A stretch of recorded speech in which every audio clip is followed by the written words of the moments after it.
책다새가 들려주는 이야기 책들이.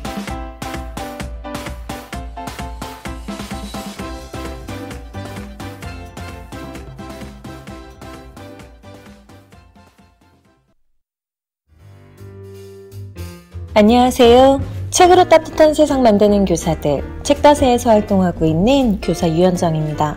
저는 앞으로 두근두근 과학책 함께 읽기 코너를 통해 여러분과 함께 과학책을 읽을 건데요.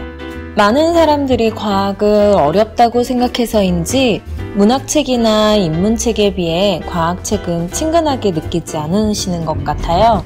또 과학책을 향해 뻗는 손길이 약간 주춤함도 느낍니다. 과학책에 대한 마음의 부담감을 덜어드리고자 하는 마음을 이 코너에 담아서 진행해 보도록 하겠습니다. 여러분께 친근하게 그리고 조금이라도 더 쉽게 다가가기 위해서는 어떤 책을 같이 읽기 시작해야 할까 고민을 거듭했는데요. 고민 끝에 떠오른 단어가 뇌더라고요. 그래서 오늘 여러분과 함께 읽어볼 책은 해나무에서 나온 데이비드 이글먼의 더 브레인입니다. 요즘 서점이나 도서관의 과학 코너에 가보면 유독 뇌과학에 관련된 책들이 많음을 알 수 있어요. 과학 분야에 있어서의 우리의 관심사가 반영된 결과 아닐까라는 생각이 드는데요. 이제 막 뇌과학에 관심을 갖게 된 사람은 어떤 책을 먼저 읽어보아야 할지 고민이 될 것입니다. 그런 분들께 저는 이 책, 더 브레인을 뇌과학에 대한 입문서로 추천합니다. 이 책은 텔레비전 프로그램으로 기획된 내용을 담았어요.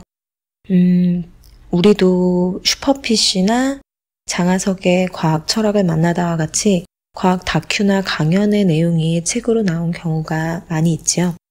이런 책들은 다양한 사례를 바탕으로 우리의 이해를 돕기 위해서 자료가 많이 제시되어 있고 또 사람들이 관심을 가질 만한 소재가 많이 나오기 때문에 그만큼 대중성이 높다는 특성을 지니고 있습니다. 이렇게 대중성을 지니면서 그 내용에 충실하고 또 쉽고 친절한 설명까지 곁들여진 책, 저는 이 더 브레인이라는 책이 그런 책이라고 생각을 해요. 이 책의 저자는 머릿말에서 이렇게 이야기합니다. 이 책이 시도하는 바는 뇌의 소유자로서 우리가 꾸려가는 삶과 학술 문헌 사이의 간극을 메우는 것이다. 여기에서 나의 접근법은 내가 과학저널에 게재할 논문을 쓸 때의 태도와 다르다. 다른 신경과학 책을 쓸 때와도 다르다. 이 책은 다른 유형의 독자들을 위한 기획이다. 어떤 전문 지식도 전제하지 않으며 다만 호기심과 자발적인 탐구욕만 있으면 된다. 이제 내면의 우주로 떠나는 간략한 여행을 위해 신발끈을 조이자. 무수한 뇌세포들과 그것들을 이룬 더 많은 연결들의 무한히 조밀한 얽힘 속에서 당신이 아마도 거기에서 보리라고 예상하지 못한 것을 포착하고 알아보기를 바란다. 바로 당신 자신을. 그럼 지금부터 더 브레인 속으로 들어가 볼까요? 이 책의 저자는 뇌에 대해서 우리가 궁금해했던 것들에 대해 나는 누구일까? 실제란 무엇일까? 누가 통제권을 쥐고 있을까? 나는 어떻게 결정할까? 나는 내가 필요할까? 미래에 우리는 어떤 존재가 될까? 이렇게 6장으로 나누어서 친절하고도 흥미롭게 이야기를 풀어나갑니다.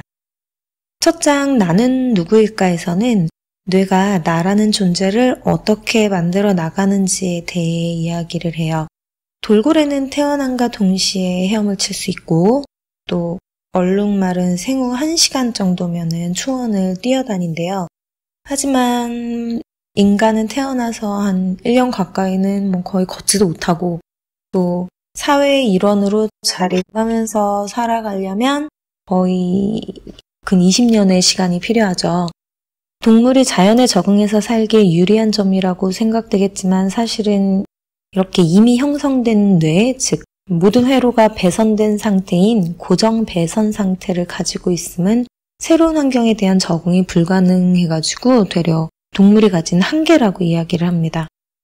사막에 사는데 최적화된 동물인 낙타가 극지방에 살지 못하는 게 이제 그런 이해가 되겠죠? 하지만 우리 인간은 어떤가요? 사막에서 극지방까지 어떤 환경에서도 적응하며 우리의 삶을 그리고 우리의 삶의 터전을 일구어 나가죠. 그 이유는 생후 배선되는 인간의 뇌는 개개인의 삶의 경험에 의해서 변화할 수 있기 때문인데요. 인간은 생후 약 2년간 감각 정보를 받아들이면서 엄청 빠르게 뉴런들의 연결이 이루어지는데 그 스냅스 수가 약 100조 개가 넘는데요. 최대치에 도달한 스냅스는 연결의 확장을 멈추고 성인이 될 때까지 약 50%에 이르는 시냅스 감축을 하게 됩니다. 더 많아지는 게 아니라 감축을 하는 거예요. 이건 불필요한 시냅스가 사라지고 적은 수이지만 강도 높은 연결을 지니게 되는 것인데요. 이러한 과정에서 인간은 자신이 속한 환경에 적응을 해나갑니다. 이 장에서 특히 눈길이 간 부분은 10대에 관한 부분이었는데요. 저자는 10대와 성인을 피험자로 해서 상점의 진열장에 앉힌 후 외부 행인들이 구경거리가 되게 한 실험을 했습니다. 성인에 비해 10대 청소년들은 불안을 크게 느끼고 또 몇몇은 몸을 떨기까지 했는데요. 성인에게는 별일 아니었던 그 행동이 청소년들에게선 이런 반응이 나온 이유가 과연 무엇일까요? 바로 뇌 발달과 관련이 있습니다. 10대 청소년의 뇌는 사회적 어색함, 감정적 과민성, 위험 감수 등의 특징을 가지고 있다고 합니다. 또한 쾌락 추구와 관련된 부분은 발달을 했지만 주의 집중을 하고 실행을 결정하는 부분은 아직 발달하지 않았고요. 그렇기 때문에 감정적으로 과민하면서 감정 통제 능력이 약한 그런 특징을 보입니다. 우리가 소위 질풍노도의 시기라고 이제 청소년기를 칭하잖아요. 그들의 행동이 뇌과학적으로 이해되는 부분이기도 합니다. 저자는 부모님들께 이런 메시지를 보냅니다.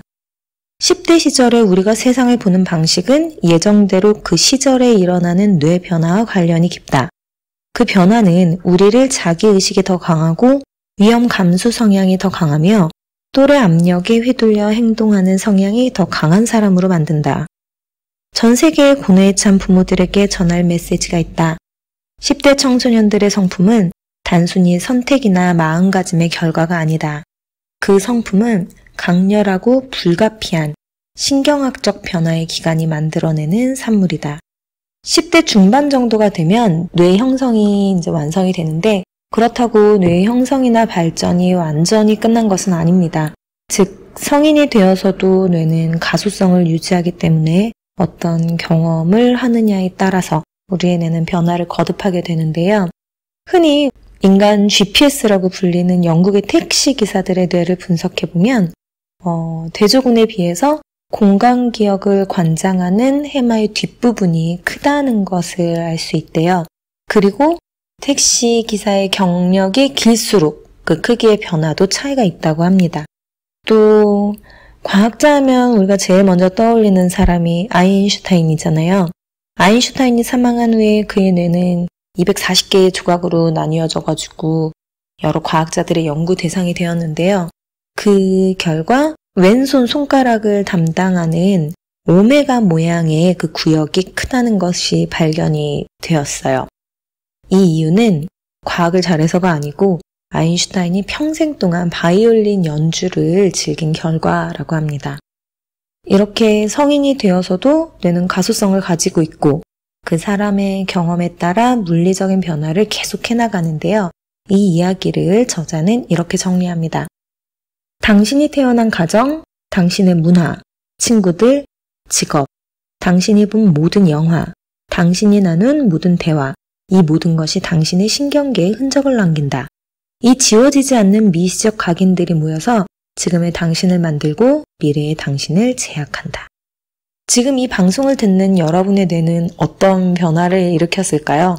그리고 그 변화는 미래의 나에게 어떠한 영향을 미칠지 참 재밌고도 오묘한 뇌의 세계라고 할 수 있습니다.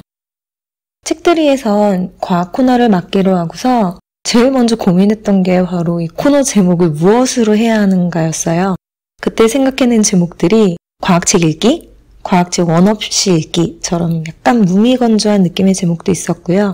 내가 사랑한 과학책, 과학책 읽은 느낌적인 느낌, 뇌에 꽂힌 과학책, 과학책 원정대, 여기 과학책 추천이요처럼 어디선가 좀 들어본 그런 느낌의 제목도 있었어요. 또 이때 제가 미션 임파서블을 보고 난 후라서 과학책 파서블, 사이언스북 파서블 이런 이야기도 했었고 이런 제목도 생각했었어요. 과학이 어렵다는 생각 잠시 접어두고 같이 읽어보면 어떨까 하는 마음을 담은 이야기. 좀 길죠. 사실 저는 이 제목이 좀 마음이 들긴 했는데 결국엔 두근두근 과학책 함께 읽기로 결정하였습니다. 이러한 선택을 하는 동안 제 뇌에서는 수천 개의 뉴런과 연결된 수천 개의 뉴런이 또 그것들과 연결된 수천 개의 뉴런과 또 거기에 연결된 수천 개의 뉴런이 그들 사이에서 쉼없이 화학물질을 뿜어내며 신호를 주고받았을 것입니다. 이렇게 우리가 어떻게 결정을 내리는지에 대한 내용을 4장 나는 어떻게 결정할까에서 이야기합니다. 어떠한 선택을 할 때 뇌는 다양한 가능성 사이의 분쟁을 기반으로 작동을 한다고 합니다. 그 가능성들은 다른 가능성을 이기고자 하겠죠. 이러한 작동에 대해서 작가는 뇌에서 끊임없이 분쟁이 벌어지기 때문에 우리는 우리 자신과 논쟁하고 우리 자신을 저주하고 우리 자신을 회유할 수 있다. 하지만 정확히 누가 누구와 대화하는 것일까? 모두 다 당신이다. 더 정확히 말하면 당신의 여러 부분들이다. 라고 이야기를 합니다.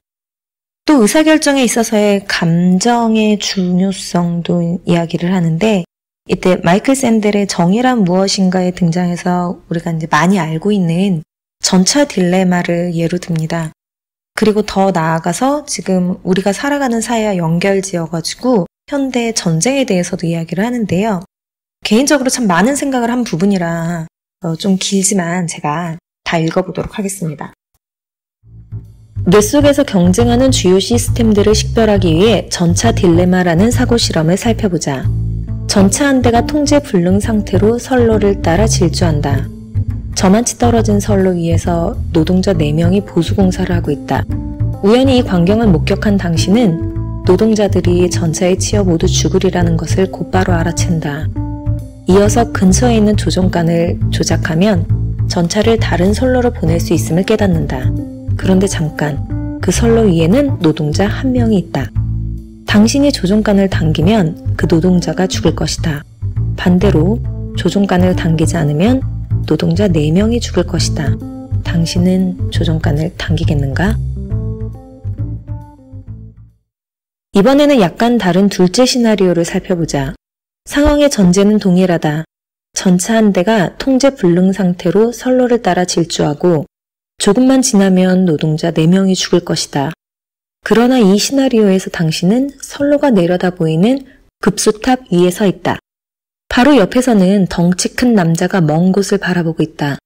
만일 당신이 그 남자를 떠밀어 떨어뜨린다면 그는 정확히 선로 위에 떨어질 것이고 그의 몸무게라면 전차를 막고 노동자 4명을 구하기에 충분할 것이다. 당신은 그를 떠밀겠는가? 아마 떠밀지 않을 것이다. 그런데 한번 생각해보자. 양쪽 시나리오에서 당신에게 주어진 질문은 동일하다. 4명의 목숨을 구하려고 1명의 목숨을 끊을 것인가?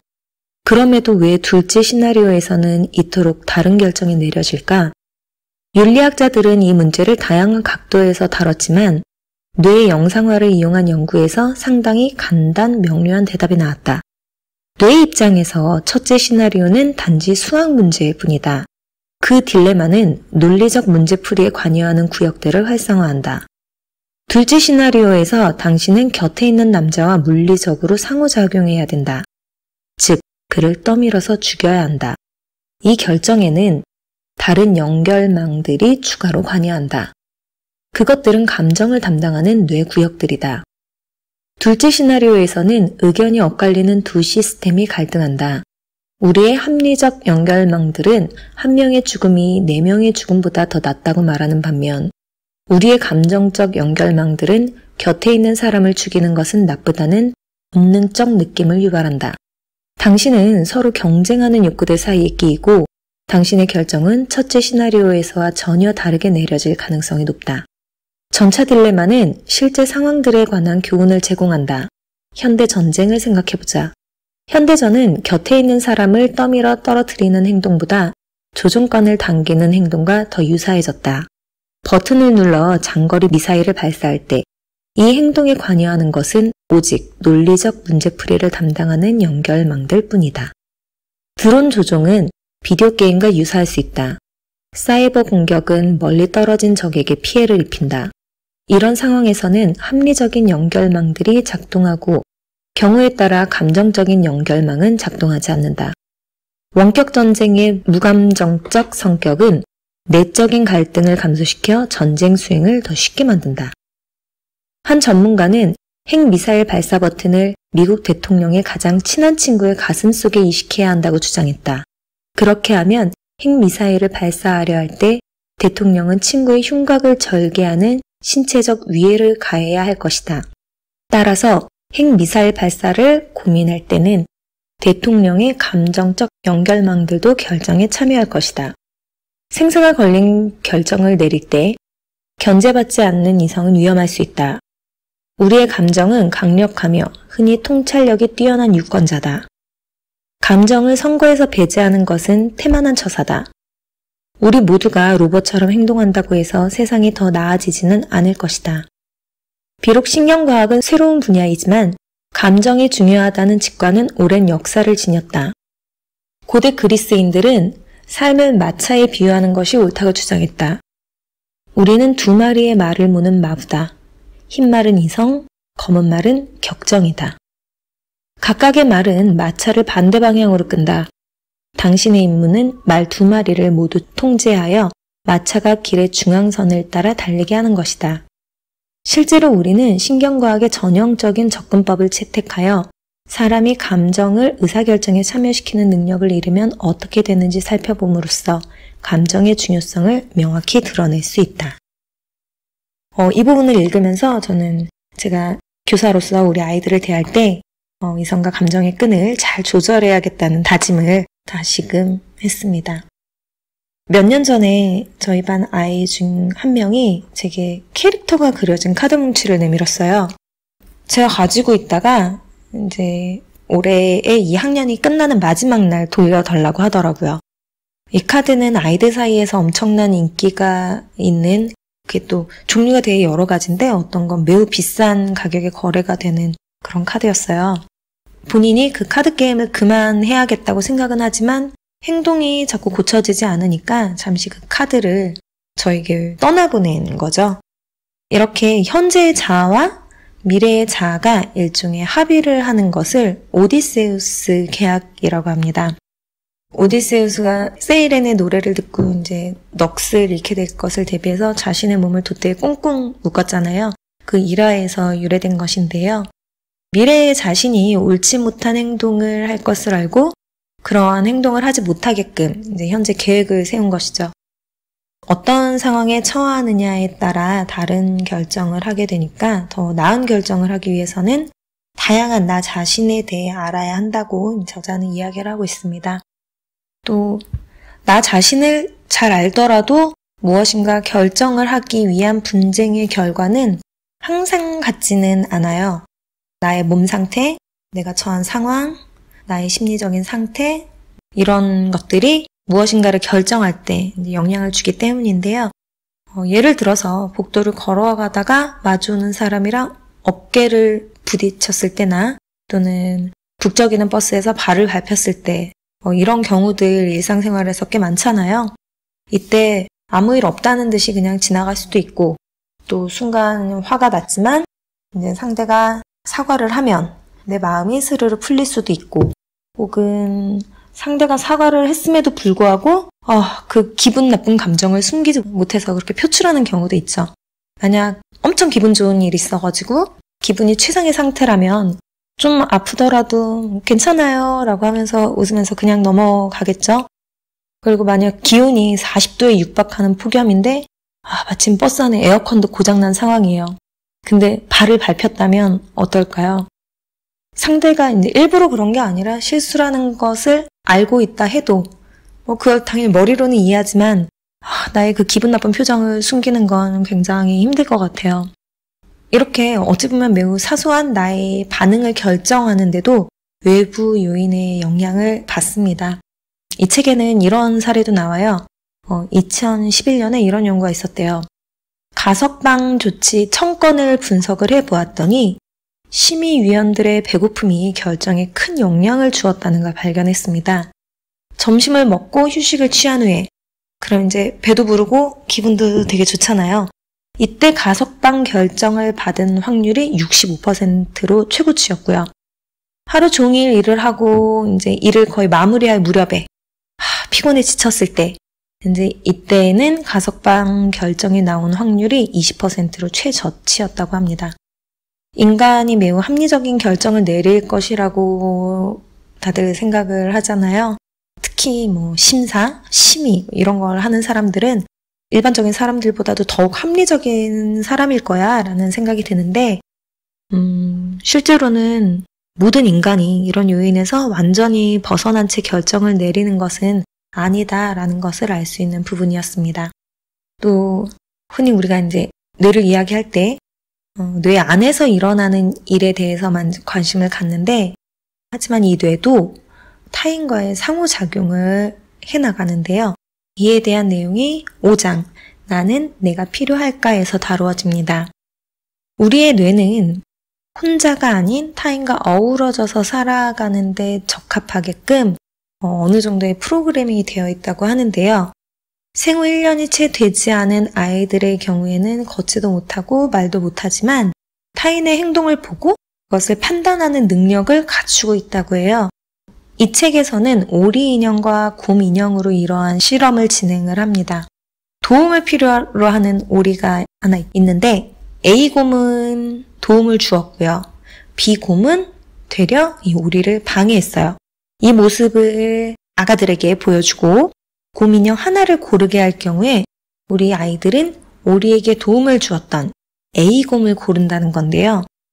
선과 악을 판단하는 것이 이에 대한 학습이 이루어지기 이전에 가능하다는 것이죠. 또 타인과 관계를 맺으며 살아가지 못하고 소외되면 우리가 마음이 되게 아프잖아요.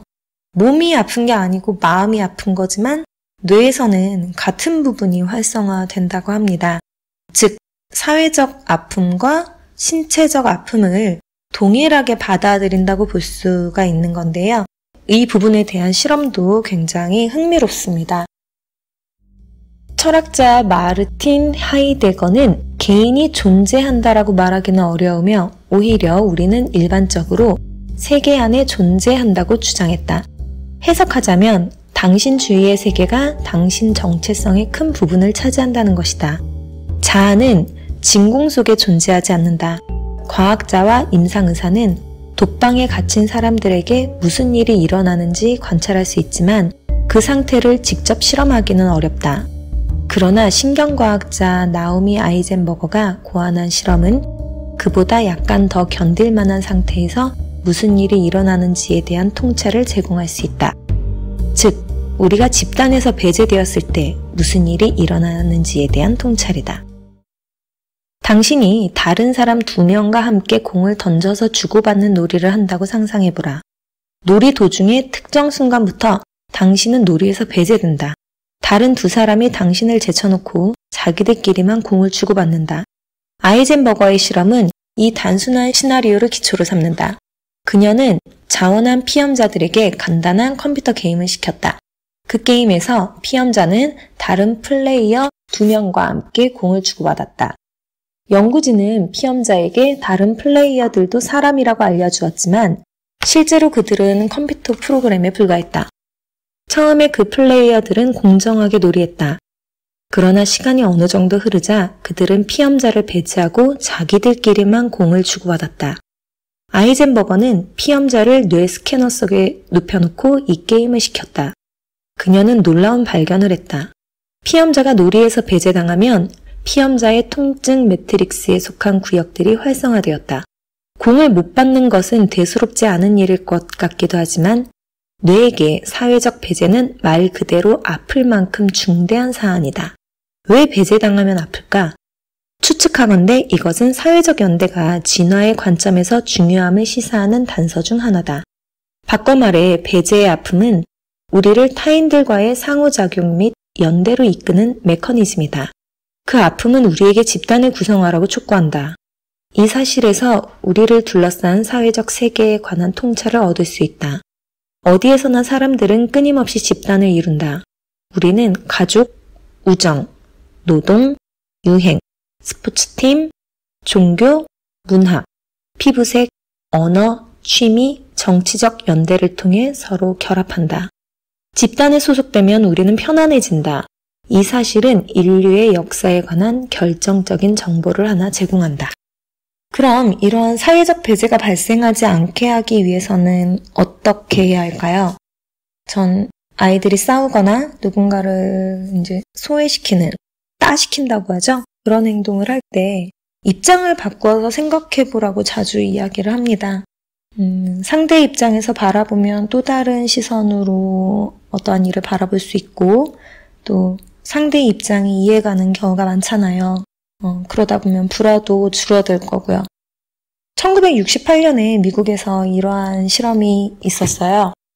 때는 1968년 시민권 운동 지도자 마틴 루터 킹이 암살된 이튿날이었다.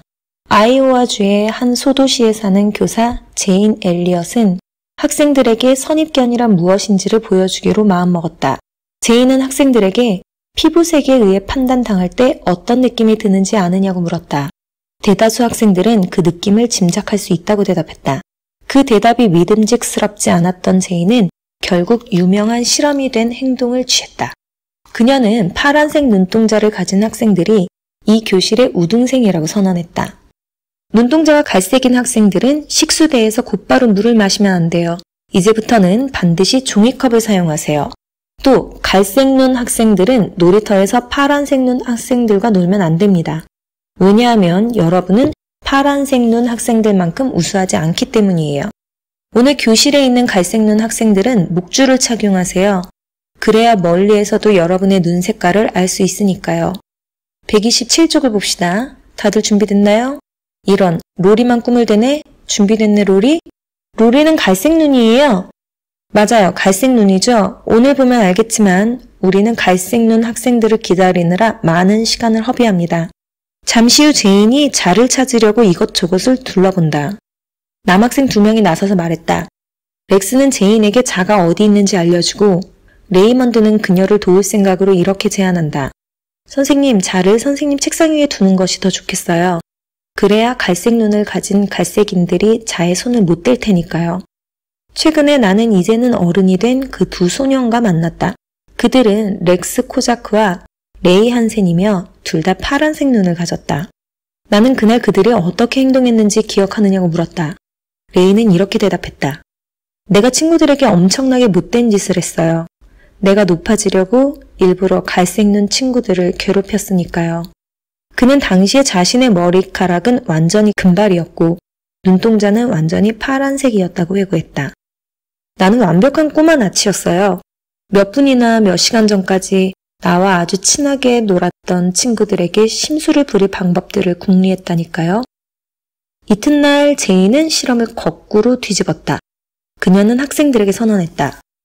갈색 눈 학생들은 목줄을 풀어도 돼요. 그리고 각자 자기 목줄을 파란색 눈 학생에게 메어주어도 됩니다. 갈색 눈 학생들은 휴식 시간을 5분 더 받을 거예요. 파란색 눈 학생들은 놀이터의 기구들을 이용하면 안 됩니다. 갈색 눈 학생들은 파란색 눈 학생들보다 더 우수해요. 렉스는 그 반전이 어떻게 느껴졌는지 이야기했다. 나는 세계가 산산이 부서지는 것 같았어요. 그런 느낌은 난생 처음이었습니다. 레이는 열등 집단에 속했을 때 인격과 자아를 상실한 느낌을 심하게 받았다. 거의 완전히 무능력해지는 느낌마저 들었다. 우리가 인간으로서 배우는 가장 중요한 것들 중 하나는 관점의 전환이다. 그리고 대개 아동들은 관점 전환 훈련을 딱히 하지 않는다. 타인의 입장에 서면 어떨지를 이해할 수밖에 없는 상황에 처하면 새로운 인지 경로들이 열린다. 엘리엇의 실험은 관점 전환 훈련이었다. 그 훈련을 받고 나자 렉스는 인종주의적 발언에 더 예민해졌다. 그는 아버지에게 그건 부적절한 말이에요 라고 말했던 것을 기억한다. 그 순간을 회상하면 렉스는 기분이 좋아진다. 그때 그는 옳은 행동을 했다고 느꼈고 자신이 한 개인으로서 변화하기 시작했음을 알아챘다. 파란색 눈, 갈색 눈 훈련에서 탁월한 점은 제인이 우등한 집단을 교체한 것이다. 그 교체 덕분에 학생들은 규칙체계란 자의적일 수 있다는 더 큰 교훈을 얻었다. 학생들은 세계에 관한 진실들이 확정되어 있지 않을 뿐더러 반드시 진실인 것도 아님을 배웠다. 이 훈련을 통해 아동들은 정치 선전이 만들어 놓은 연기와 거울을 꿰뚫고 세상을 보면서 나름의 견해를 구성할 능력을 키웠다. 당연한 말이지만 이 능력을 자식들에게 전수하고 싶지 않은 부모는 없을 것이다. 교육은 집단 학살을 예방해서 결정적인 역할을 한다. 오직 내 집단과 외 집단을 구분하려는 신경학적 욕구를 이해해야만 결국 대량 잔혹 행위로 귀착하는 비인간화 경로들을 차단할 희망을 품을 수 있다. 약간은 과격한 방법으로 시도를 했다는 느낌도 있는데 서로의 관점에서 생각을 할 수 있도록 하였고 또 적어도 이 실험에 참가했던 사람들은 그의 삶의 태도가 바르게 정립되지 않았을까라는 생각을 하게 됩니다. 이 책에 나오는 사례들이 다 엄청 흥미로운 것들이 많아요.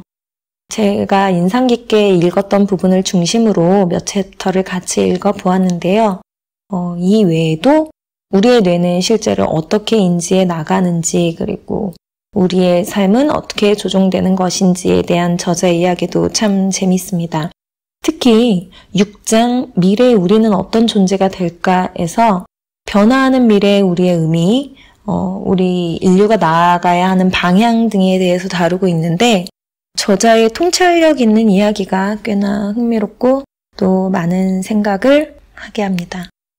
당신의 뉴런들과 지구상에 존재하는 모든 사람의 뉴런들은 상호작용하면서 거대하고 변화무쌍한 초유기체를 이룬다.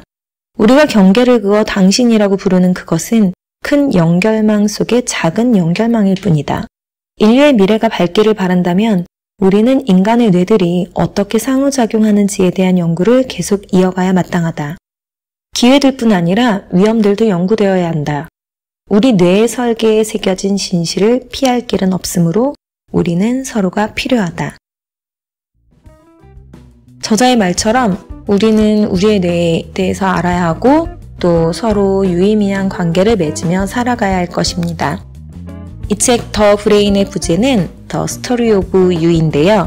이 책을 통해서 나에게 그리고 서로에게 한 걸음 다가가면서 당신의 이야기를 그려가길 바랍니다.